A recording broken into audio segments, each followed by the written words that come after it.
Hi mga Jai! For today's video, ipapakita ko kung paano ako naglalagay ng press-on nails gamit ang nail glue at ang nail tape. Di ko sure exact name pero guess nyo na yun.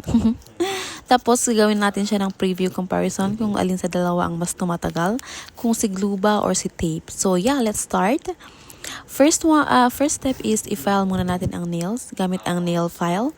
Siguro ang purpose nito ay para medyo rough ang surface ng kuko para mas tumikit at tumagal ang pandikit.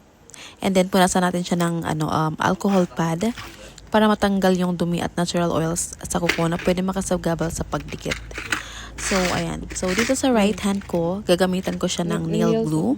Tapos sa left hand side naman ay gagamitan ko siya ng nail tape.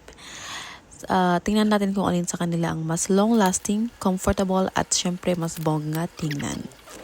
And bago ka magdikit, kailangan mong i-fit mo na yung mga fake nails kung alin yung mga magkakasya dun sa mga nails mo para ready to dikit na. So ayan, so ang ginagawa ko ay isang patak lang ng glue, tapos ikakalat ko siya sa buong surface ng nails. Tapos ilalagay ko na yung nail, tapos ipe-press ko siya ng mga 30 seconds o usually ginagawa ko 10 seconds pag nail glue.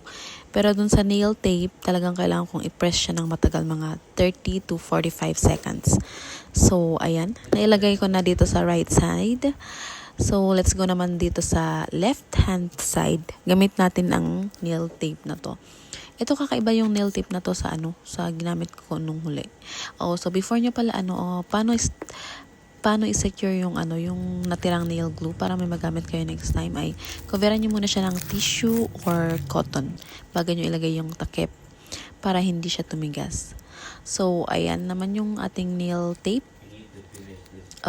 I-fit mo din yung nail tape kung alin yung mag-fit sa yung nails. Tapos idikit mo muna silang lahat.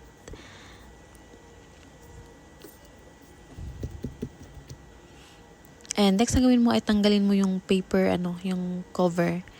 Tanggalin mo siya. Tapos, ayan na, ididikit mo na yung mga nails. So, ayan.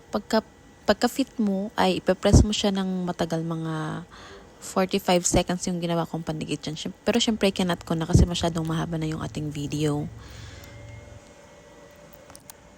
So, magbibigay ako ng update in 3 days kung alin sa kanila ang mas tumagal.